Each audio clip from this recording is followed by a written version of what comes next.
Bessiata Dishmaya, Beshem Hashem Naaseh Venetzliach, Shalom Alechem Uvracha. On se retrouve pour Parashat Zot Aberacha, à la lumière du Chafetz Chaim, Rabbi Israël Meir HaKohen, Zecher Tzadik Vekedosh Livracha. Donc ce Dvar Torah pour une longue vie en bonne santé pour Yitro Ben Shlomo et toute sa famille. Parnassa Tova, Zivug Gagun, Yitraskut dans la religion. Pour Yaakov Ben Rachel et un zivug aussi pour tous les Bnei Bnot Israël qui souhaitent se marier, notamment tous ceux de la Yeshiva Yeshuot Yosef. Donc ou les Lévi Amar Tumecha Veurecha le Ish Chasidecha. Sur Lévi il s'exprime ainsi: les Tumim et Teurim à l'homme qui s'est dévoué. Donc, selon Rashi, l'expression les Tetumim et Teurim ne se rapporte pas à Lévi mais à Dieu. Comment Rashi le sait-il? D'après le Gaon de Vilna Zatzal, Rashi a relevé une anomalie apparente dans le verset. Car dans Shemot 28-30, les Urim précèdent les Tumim, alors qu'ici l'ordre est inversé. Or, le Talmud, dans Traité Yoma 73b, explique pourquoi sont-ils appelés Urim et Tumim.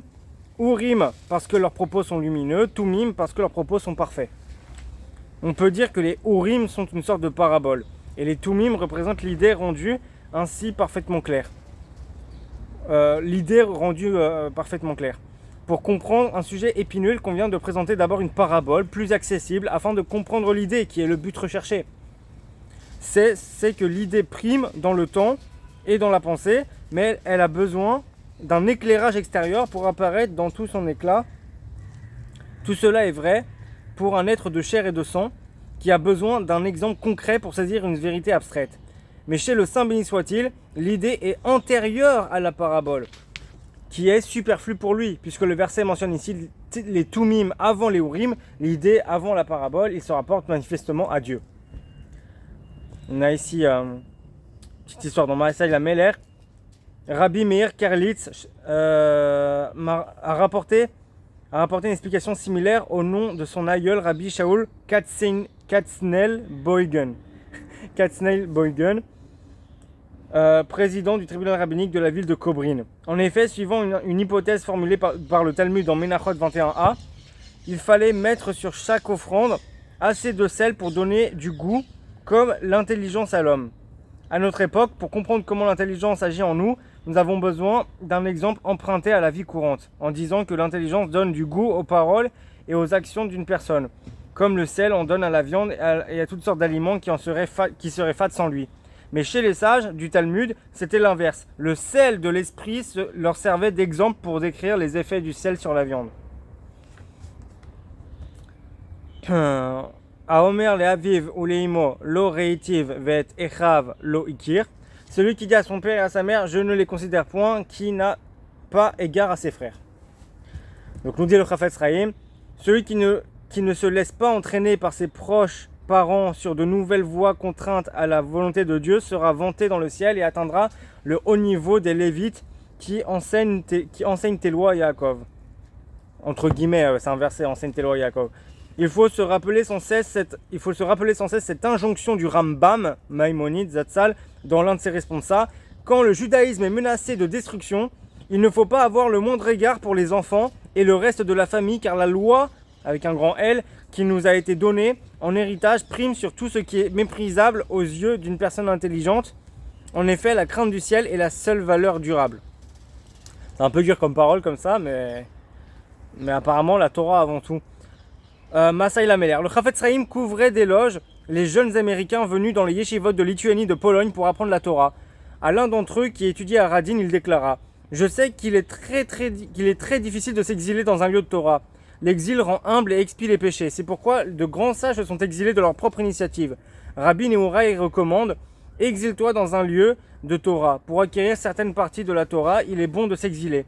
Voilà pourquoi le peuple d'Israël est exilé et disséminé dans différents pays, dont les États-Unis. À l'adresse de celui qui a donné la Torah, donc en gros le Chafetz Chaim parlait à Dieu et disait: regarde, voici un jeune américain qui a quitté sa maison et sa famille renonçant au plaisir matériel, et il est parti dans un petit village reculé. Et tout cela pourquoi? Pour acquérir une part de la Torah. On peut y voir une allusion dans le verset. Celui qui dit à son père et à sa mère, je ne les considère point, qui n'a pas égard à ses frères. Ils enseignent tes lois à Yaakov et ta Torah à Israël. Celui qui parvient à quitter ses parents et ses proches pour se rendre dans un lieu d'étude aura le mérite d'enseigner les lois de la Torah au peuple juif. Intéressant, hein? Ça c'est pour tous ceux qui sont en France. Par exemple, souvent le Rav Shaya et son équipe, ils font des appels à venir en yeshiva, ne serait-ce que 6 mois, 1 an. Et c'est vrai que quand on entend ce que nous dit le Chafetz Chaim, bah qu'est-ce que vous attendez? Même si vos parents ils sont pas pour, et c'est pas, allez, c'est marqué, c'est pas moi qui le dis, Afka c'est un verset de la Torah, et c'est le Chafetz Chaim qui nous l'explique ainsi. Même si vos parents ils sont pas envie que vous étudiez la Torah, ils disent mais t'es pas obligé d'aller jusqu'à Jérusalem, t'es pas obligé d'aller chez Rav Shaya. Bon, au pire on n'est pas obligé d'aller chez Rav Shaya, mais si c'est mieux pour vous, c'est une yeshiva francophone, etc. Vous pensez que vous serez mieux là-bas. Bon bah, faut croire qu'apparemment selon la volonté de Dieu, bah des fois, voilà, si vous avez les moyens, et bah vous prenez un billet d'avion, vous venez à Jérusalem, vous venez chez Rav Shaya pour étudier la Torah, quelques mois, 1 mois, 2 mois, 3 mois, tout ce que vous pouvez, vous prenez. Et voilà, et c'est pas grave que vos parents, au final vos parents sont peut-être plus fiers de vous quand vous reviendrez, et qu'ils verront que vous avez acquéri une certaine sagesse, une certaine attitude un petit peu plus pieuse peut-être, que vous serez peut-être plus assagi justement. Faut voir, Bon, après je suis pas moi, je fais que lire et transmettre, vous faites ce que vous voulez, hein. Alors. Ok. Est-ce qu'il n'y aurait pas une autre... Non. Ok. Ashrecha Israël, mi chamocha am nosha ba'Hashem. Heureux es-tu Israël, qui est ton égal, peuple que protège l'Éternel. Donc nous dit le Chafetz Chaim. Lorsqu'un chef d'armée voit que les combats sont acharnés et que les soldats faiblissent à la longue et que les flèches pleuvent sur eux, il profite d'une accalmie pour remonter le moral des troupes en leur disant « Puisque vous vous dévouez corps et âme pour la couronne de votre roi, il vous couvrira de richesse et d'honneur lorsque vous lui aurez remporté la victoire. » Lors d'une guerre entre deux rois, on ne peut savoir d'avance qui va triompher car les deux camps luttent avec la même énergie. Mais dans la lutte que nous menons pour renforcer la Torah, qui est la couronne du roi des rois, notre victoire finale ne fait aucun doute. C'est le message adressé ici par Moshe, notre maître, Moshe Rabbeinu alav shalom, qui voyant par avance la destinée de son peuple, depuis l'époque biblique jusqu'à la fin des jours, nous lance cet appel au nom de Dieu. Heureux es-tu Israël, parce que tu es certain de triompher dans ton combat contre les ennemis du Saint béni soit-il. Qui est ton égal, peuple que protège l'Éternel? Parce que sa victoire dépend de la vôtre. Plus le combat est difficile et plus vous pouvez être heureux de lutter pour la couronne du Très-Haut, afin que son nom ne soit pas profané, votre récompense en sera d'autant plus grande, comme il est écrit dans le prophète Yecheskel, alav shalom. Quant aux Kohanim et de la tribu de Lévi, descendants de Tzadok, qui ont veillé à la garde de mon sanctuaire, tandis que les enfants d'Israël s'égaraient loin de moi, ce sont eux qui s'approcheront de moi pour me servir. Et Moshe ajoute, bouclier qui te sauve, en tout temps, même en temps de guerre, lorsque la fin des temps n'est pas encore décrétée par la providence divine, il te protège en toutes circonstances, car sans son aide constante, nous n'aurions pu survivre jusqu'à maintenant. Comme nous le disons dans la Haggadah de Pessah, à chaque génération on vient nous exterminer, et le Saint béni soit-il nous sauve, De même, l'empereur Adrien Imarchemo s'exclama, quand grand est l'agneau qui survit, enfin Imarchemo c'est moi qui ai rajouté, qui survit entre 70 loups. Mais Rabbi Yoshua, alav shalom, lui répliqua, le berger est encore plus grand parce qu'il protège l'agneau. En définitive, il sera le glaive qui nous rendra fiers. Cherev garavatenu. Au temps messianique, en ce temps-là, tous nos anciens ennemis deviendront nos amis et renieront la haine qu'ils nous vouaient. C'est hyper intéressant. Franchement, la dernière phrase, elle est épique. Je sais pas si vous vous rendez compte de ce qui vient d'être dit. Le Chafetz Chaim est en train de nous rappeler en fait, parce que c'est écrit partout, on le sait déjà et vous le savez déjà, mais c'est bien que je vous le rappelle. En définitive, au temps messianique.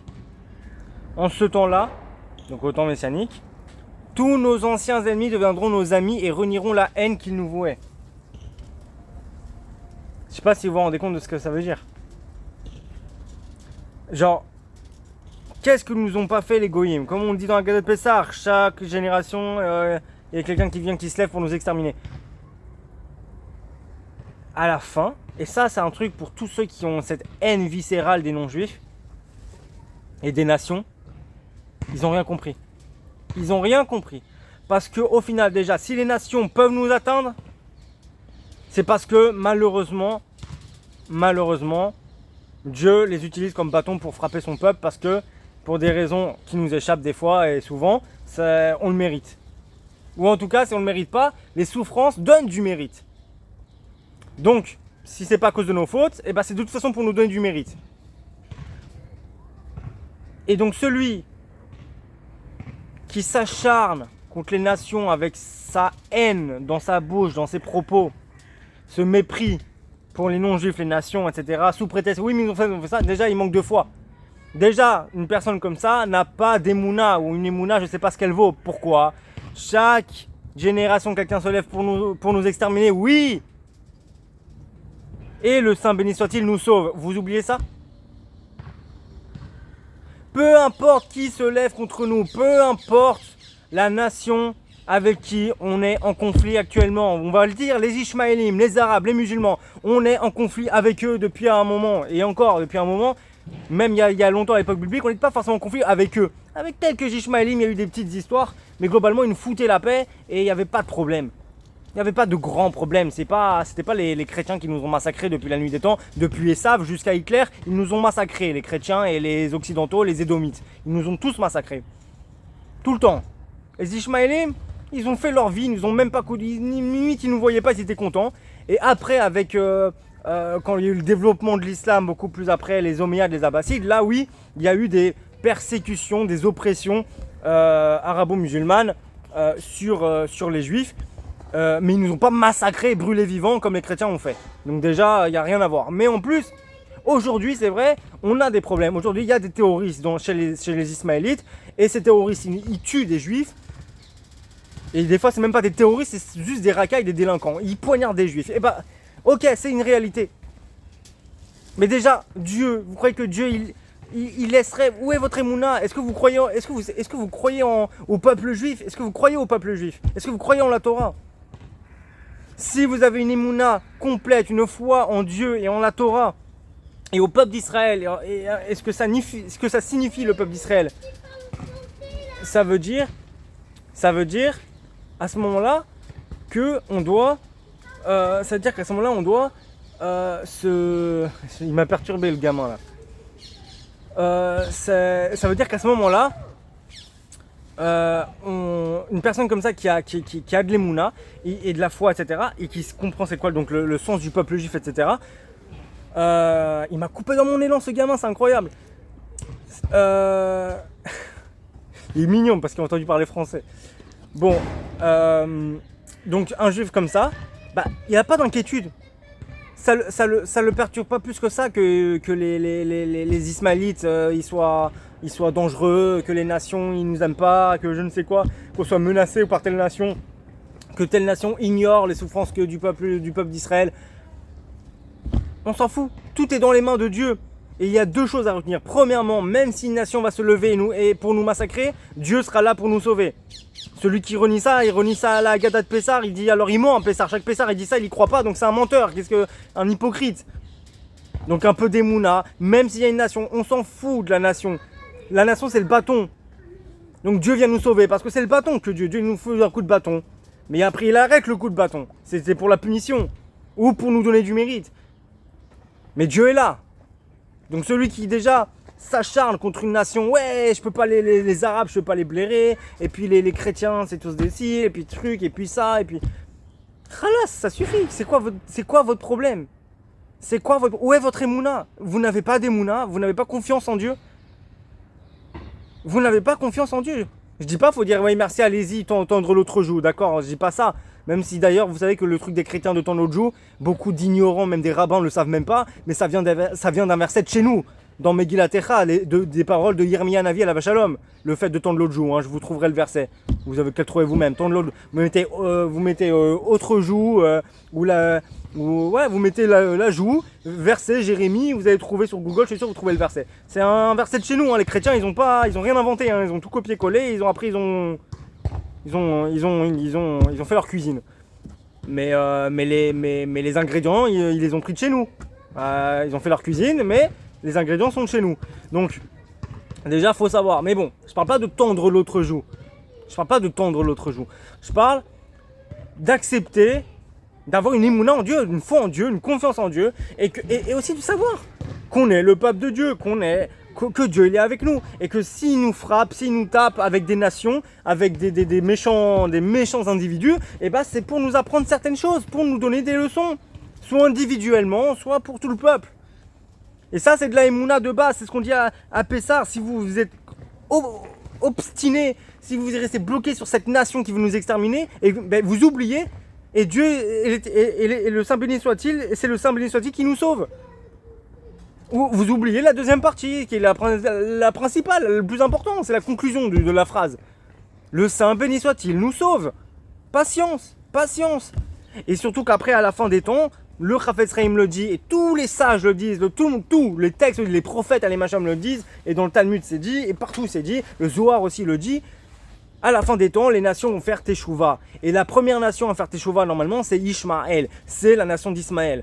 Parce que leur patriarche Ishmaël, fils d'Abraham, alav shalom, a fait Teshuvah. Et donc, oui, les Ishmaélim ont une tendance à tel et tel péché. Parce que, aussi, Ishmaël, dans son enfance et dans sa vie adulte, une partie de sa vie adulte, et il était dans le mauvais chemin.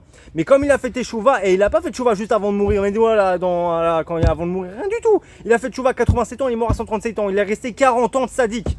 Il a fait Teshuvah à 87 ans, il est resté 40 ans de sadique. Déjà aujourd'hui, trouvez-moi quelqu'un qui reste 40 ans de sadique.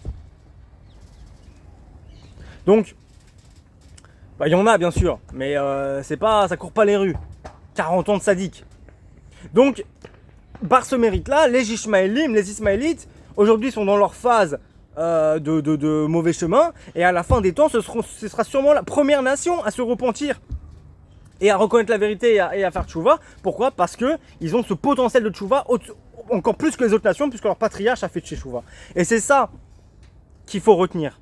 Arrêtez de vous focaliser sur oui, mais cette nation, ces nations, et c'est ceci, et c'est goïm, et c'est... Arrêtez, khala, ça suffit vraiment, arrêtez avec cette haine.